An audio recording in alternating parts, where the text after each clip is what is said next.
Assalamualaikum warahmatullahi wabarakatuh. Perkenalkan, nama saya Nur Fastila, NIM 2309045010027, Prodi Pendidikan Ekonomi. Di sini saya akan menjelaskan beberapa materi dari mata kuliah PAI. Di sini pada materi pertama yaitu mengapa dan bagaimana PAI diajarkan di perguruan tinggi serta sumber historis, psikologis, dan sosial budaya dan yuridis.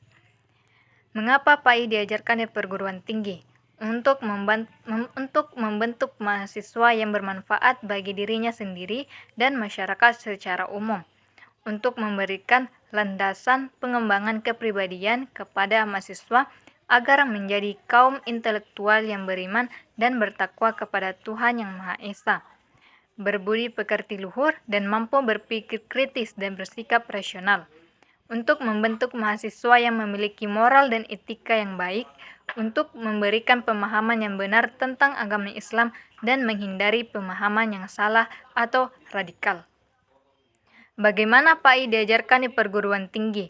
PAI merupakan mata kuliah wajib yang harus diikuti oleh mahasiswa yang beragama Islam di seluruh perguruan tinggi umum, di setiap jurusan, program, dan jenjang pendidikan, baik di perguruan tinggi negeri maupun swasta. Materi yang diajarkan pada mata kuliah PAI meliputi Tuhan Yang Maha Esa dan ketuhanan, manusia, hukum, moral, dan ilmu pengetahuan, teknologi, dan seni, kerukunan antar umat beragama, masyarakat, budaya, dan politik. Pembelajaran PAI di perguruan tinggi bertujuan untuk membentuk manusia bertakwa, yaitu manusia yang patuh dan taat kepada Allah Subhanahu wa Ta'ala dalam menjalankan ibadah dengan menekankan pembinaan kepribadian muslim, yakni pembinaan akhlakul karimah. Pembelajaran PAI di perguruan tinggi juga melibatkan penggunaan metode pembelajaran yang inovatif dan interaktif seperti diskusi, presentasi, dan studi kasus. Pembelajaran PAI di perguruan tinggi juga melibatkan penggunaan teknologi informasi dan komunikasi seperti e-learning dan video pembelajaran. Sumber historis, psikologi, sosial budaya, dan yuridis PAI di perguruan tinggi. Sumber historis, pendidikan agama Islam telah diajarkan sejak zaman Rasulullah SAW dan terus berkembang hingga saat ini. Sumber psikologis, pembelajaran PAI di perguruan tinggi bertujuan untuk membentuk manusia bertakwa dan memiliki akhlakul karimah. Dalam Islam, manusia adalah makhluk togenes atau makhluk bertuhan, sehingga pembelajaran PAI di perguruan tinggi dapat membantu mahasiswa untuk selalu membutuhkan Tuhan dan beragama secara benar dan toleran. Sumber sosial budaya. Masyarakat Indonesia memandang perlu diajarkannya PAI di perguruan tinggi. Selain itu, pembelajaran PAI di perguruan tinggi juga bertujuan untuk memperkuat identitas keislaman mahasiswa. Sumber yuridis. PAI di perguruan tinggi memiliki landasan yuridis yang kuat seperti Pancasila, Undang-Undang Dasar 1945, dan Undang-Undang Nomor 20 Tahun 2003 tentang Sistem Pendidikan. Pada hadis atau ayat Al-Quran yang relevan dengan pembelajaran PAI di perguruan tinggi yaitu, barang siapa menempuh suatu jalan untuk mencari ilmu, maka Allah Subhanahu wa Ta'ala akan memudahkan baginya jalan menuju surga. Hadis riwayat Muslim. Dan tidaklah aku diutus kecuali untuk menyempurnakan akhlak yang mulia. Hadis riwayat Ahmad. Materi yang kedua dan ketiga yaitu bagaimana manusia bertuhan. Manusia bertuhan melibatkan konsep spiritualitas sebagai landasan kebertuhanan. Beberapa alasan mengapa manusia memerlukan spiritualitas dalam kehidupan. Membantu manusia untuk menemukan makna hidup dan tujuan hidup yang lebih besar. Membantu manusia untuk mengatasi stres dan kecemasan dalam kehidupan sehari-hari. Membantu manusia untuk mengembangkan kualitas kepribadian yang lebih baik, seperti kebijaksanaan, kesabaran, dan keberanian. Membantu manusia untuk menemukan kedamaian batin dan kebahagiaan yang sejati. Membantu manusia untuk memperkuat hubungan dengan Tuhan dan sesama manusia. Sumber psikologis, sosiologis, filosofis, dan teologis dari konsep spiritualitas sebagai landasan kebertuhanan. Sumber psikologis, spiritualitas dapat membantu manusia untuk mengatasi stres dan kecemasan dalam kehidupan sehari-hari. Selain itu, spiritualitas juga dapat membantu manusia untuk mengembangkan kualitas kepribadian yang lebih baik. Sumber sosiologis, masyarakat Indonesia memandang perlu diajarkannya PAI di perguruan tinggi. Selain itu, pembelajaran PAI di perguruan tinggi juga bertujuan untuk memperkuat identitas keislaman mahasiswa. Sumber filosofis, konsep spiritualitas memiliki landasan filosofis yang kuat, seperti konsep ketuhanan dalam Islam yang mengajarkan bahwa manusia adalah makhluk teogenes atau makhluk bertuhan. Sumber teologis, konsep spiritualitas juga memiliki landasan teologis yang kuat, seperti ayat Al-Quran yang mengajarkan tentang pentingnya manusia untuk selalu membutuhkan Tuhan dan beragama secara benar dan toleran. Bagaimana manusia bertuhan? Cara manusia meyakini dan mengimani Tuhan, serta esensi dan urgensi visi ilahi untuk membangun dunia yang damai dapat dibahas dari sudut pandang agama dan filsafat. Cara manusia meyakini dan mengimani Tuhan. Setiap agama memiliki cara tersendiri dalam meyakini dan mengimani Tuhan. Namun pada dasarnya cara manusia meyakini dan mengimani Tuhan dapat dilakukan melalui beberapa cara. Yang pertama, meditasi. Meditasi dapat membantu manusia untuk mencapai kesadaran spiritual dan mengalami kehadiran Tuhan dalam hidupnya. Melalui meditasi, manusia dapat memperkuat hubungannya dengan Tuhan dan memperdalam keyakinannya. Kedua, doa. Doa adalah cara manusia untuk berkomunikasi dengan Tuhan. Dalam doa, manusia dapat memohon bantuan, meminta ampunan, atau mengungkapkan rasa syukur kepada Tuhan. Yang ketiga, membaca kitab suci. Kitab suci merupakan sumber ajaran agama yang mengandung petunjuk tentang cara hidup yang benar dan baik. Dengan membaca kitab suci, manusia dapat memperdalam pemahamannya tentang Tuhan dan meningkatkan keimanan dan ketakwaannya. Esensi dan urgensi visi ilahi untuk membangun dunia yang damai. Visi ilahi dalam agama-agama memiliki esensi dan urgensi yang sama, yaitu untuk membangun dunia yang damai dan harmonis. Visi ilahi mengajarkan manusia untuk hidup dalam cinta, kasih, saling menghormati, dan saling membantu. Beberapa nilai yang terkandung dalam visi ilahi yaitu: yang pertama, kasih sayang. Kasih sayang merupakan nilai yang sangat penting dalam visi ilahi. Kasih sayang mengajarkan manusia untuk saling mengasihi dan memperlakukan sesama dengan baik. Yang kedua, keadilan. Keadilan mengajarkan manusia untuk memperlakukan sesama dengan adil dan tidak diskriminatif. Yang ketiga, keteladanan. Keteladanan merupakan nilai yang sangat penting dalam visi ilahi. Keteladanan mengajarkan manusia untuk menjadi teladan bagi orang lain dan memperjuangkan kebaikan bersama. Dalam membangun dunia yang damai, manusia perlu memperkuat hubungan dengan Tuhan dan mengamalkan nilai-nilai yang terkandung dalam visi ilahi. Dengan demikian, manusia dapat hidup dalam harmoni dan saling membantu untuk mencapai tujuan bersama. Dalam ayat Al-Quran yang relevan dengan konsep spiritualitas sebagai landasan kebertuhanan. Dan sesungguhnya kami telah menciptakan manusia dan mengetahui apa yang dibisikkan oleh hatinya, dan kami lebih dekat kepadanya daripada urat lehernya. Dalam surat Kahf 16.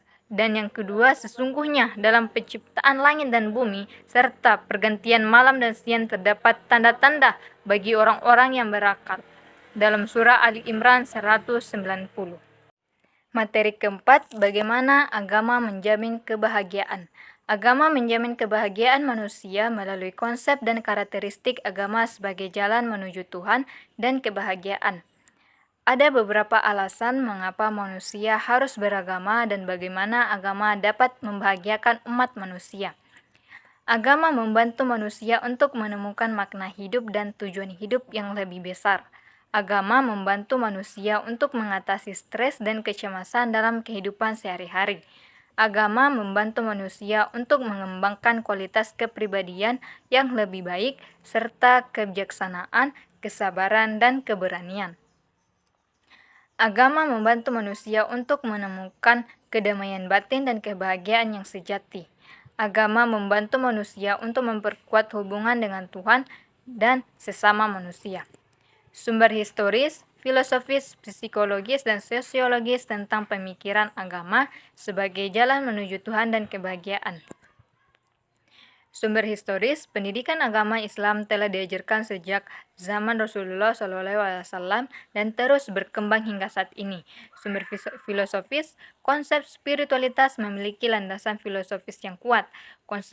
Seperti konsep ketuhanan dalam Islam untuk mengajarkan bahwa manusia adalah makhluk togenes atau makhluk bertuhan.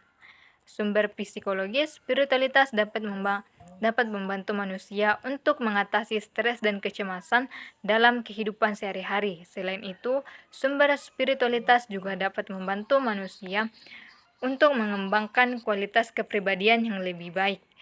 Sumber sosiologis, masyarakat Indonesia memandang perlu diajarkannya PAI di perguruan tinggi. Selain itu, pembelajaran PAI di perguruan tinggi juga bertujuan untuk memperkuat identitas keislaman mahasiswa. Tauhidullah adalah salah satunya model beragama yang benar. Esensi dan urgensi komitmen terhadap nilai-nilai tauhid untuk mencapai kebahagiaan. Esensi Tauhidullah adalah mengakui keberadaan Tuhan dan keesaannya. Urgensi Tauhidullah adalah untuk memperbaiki kondisi dunia yang semakin rusak dan memperkuat hubungan manusia dengan Tuhan dan sesama manusia. Pada ayat Al-Quran yang relevan dengan Tauhidullah dan kebahagiaan. Dan sesungguhnya kami telah menciptakan manusia dan mengetahui apa yang dibisikkan oleh hatinya, dan kami lebih dekat kepadanya daripada urat lehernya, dalam surat Kaf 16. Sesungguhnya dalam pencapaian langit dan bumi serta pergantian malam dan siang terdapat tanda-tanda bagi orang-orang yang berakal, dalam surat Ali Imran 190. Materi kelima, mengintegrasikan iman, Islam, dan ihsan dalam membentuk insan kamil. Mengintegrasikan iman, Islam, dan ihsan dalam membentuk insan kamil adalah konsep penting dalam agama Islam. Ada beberapa alasan mengapa iman, Islam, dan ihsan menjadi persyaratan dalam membentuk insan kamil. Iman sebagai landasan kepercayaan pada Tuhan dan keesaannya. Islam sebagai landasan pelaksanaan ajaran agama secara benar dan konsisten. Islam sebagai landasan untuk mencapai kebahagiaan dan kesempurnaan dalam beribadah. Sumber teologi, historis, dan filosofi tentang iman, Islam, dan ihsan sebagai pilar agama Islam dalam membentuk insan kamil. Sumber teologi, konsep iman, Islam, dan ihsan memiliki landasan teologi yang kuat, seperti ayat Al-Quran yang mengajarkan tentang pentingnya manusia untuk selalu membutuhkan Tuhan dan beragama secara benar dan toleran. Sumber historis, pendidikan agama Islam telah diajarkan sejak zaman Rasulullah SAW dan terus berkembang hingga saat ini. Sumber filosofi, konsep spiritualitas memiliki landasan filosofi yang kuat, seperti konsep ketuhanan dalam Islam yang mengajarkan bahwa manusia adalah makhluk togenes atau makhluk bertuhan. Karakteristik insan kamil memiliki iman yang kuat dan konsisten, melaksanakan ajaran agama Islam dengan benar dan konsisten, mencapai kebahagiaan dan kesempurnaan dalam beribadah melalui insan. Metode pencapaian insan kamil, meningkatkan kualitas iman dan kepercayaan pada Tuhan, melaksanakan ajaran agama Islam dengan benar dan konsisten, mencapai kebahagiaan dan kesempurnaan dalam beribadah melalui ihsan. Hadis yang relevan dengan konsep insan kamil dan ihsan. Sesungguhnya Allah memperhatikan kualitas hati kalian, bukan bentuk tubuh kalian. Hadis riwayat Muslim.